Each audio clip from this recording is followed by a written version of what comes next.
Bonjour, alors dans cette vidéo, une tarte aux pommes crumble coco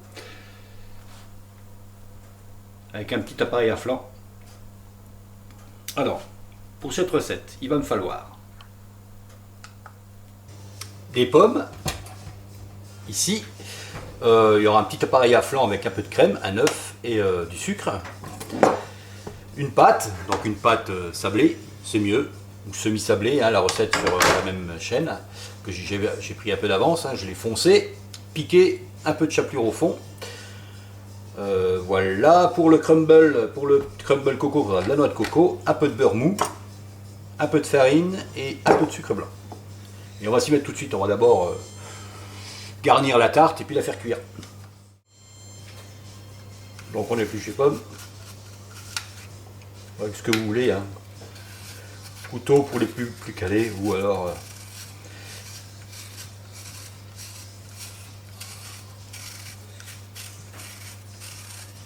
on en épluche pas trop épaisse, hein. On va voir avec ça, hein. Si vous en avez un, ça marche aussi.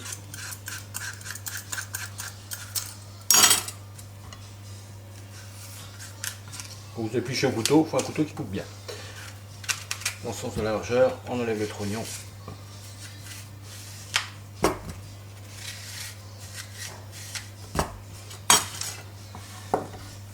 Voilà. Hop, ensuite, on fait des tranches d'environ 3 mm.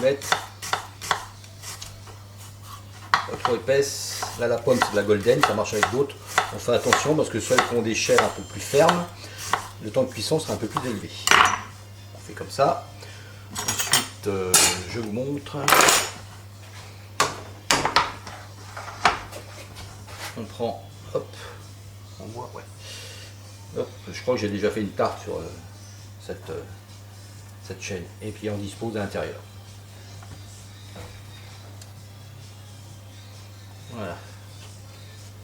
Allez, on fait tout le tour. Comme ça, là dans un gabarit comme ça, je vais mettre 3 pommes. Voilà. Pour ce gabarit de 24 cm, j'ai mis 2 pommes et demie. Ensuite, on rabat. On va faire un petit appareil à flanc. Avant de faire l'appareil à flanc avec un œuf, donc pareil pour ce gabarit de 24 cm, le gabarit c'est la taille du moule. On a préchauffé un four déjà, le four est préchauffé à 180 degrés. Voilà, ensuite on prend un pinceau, le l'œuf entier qui nous servira pour l'appareil à flanc. Voilà, hop, on badigeonne tout le tour comme ça.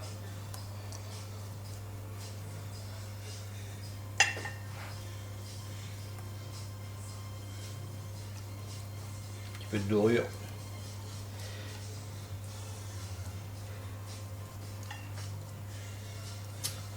Et avec ça, on va mettre environ 2 cuillères à soupe de sucre cassonade et 10 centilitres de crème liquide. Oh, crème liquide, je dirais jamais assez, hein. C'est minimum 30%. Là, je saupoudre un petit peu de sucre comme ça autour, ça rendra la pâte un petit peu de croustillant à la pâte. On fait attention que les pâtes, vous voyez, ne soient pas trop basses, sinon l'appareil à flanc pourrait passer par-dessus. On peut le relever comme ça, on prend un couteau, hop, on glisse une pomme dessous. Et voilà. Là c'est un peu bas, vous voyez. Hop. On va glisser une pomme dessous comme ça. Là. Ensuite donc, j'en ai fini avec le pinceau.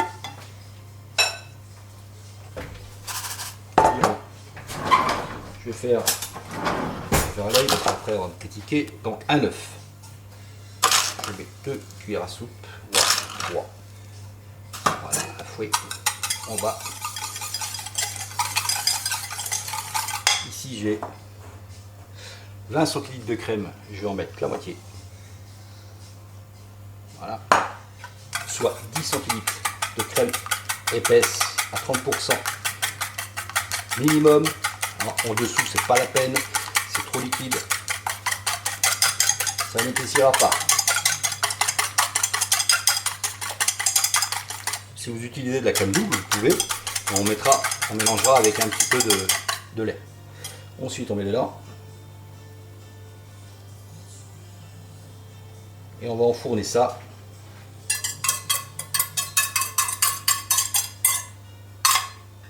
On vérifie qu'il y a assez. Oui, il y en a assez. Et on va enfourner ça pour environ 40 minutes à 180 degrés. Et en attendant, eh ben, on va se mettre à préparer le crumble coco. Pour le crumble coco, ici j'ai 60 g de coco râpé. Ici j'ai 40 g de farine. On mélange tout. Ici j'ai 50 g de sucre. Et ici j'ai ramolli 50 g de beurre. Voilà, et donc on va mélanger tout ça.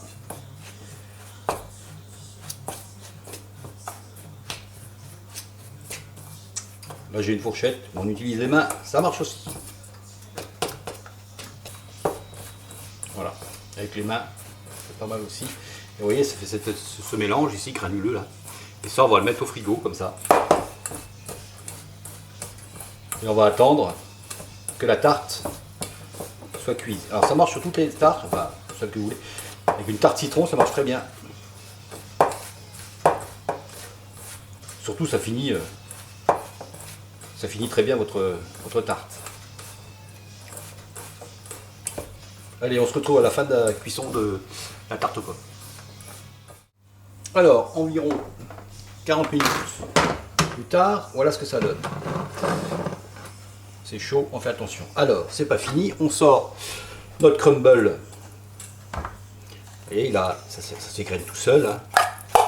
Notre crumble coco. Et puis ben,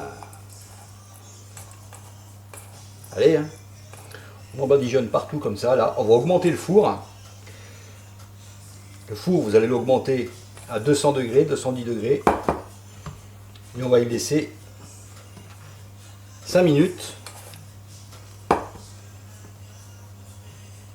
Le temps que tout ça brunisse un petit peu. Voilà. Et puis, bah à vous. Hein. Je vous fais quelques petites photos comme d'habitude. Allez,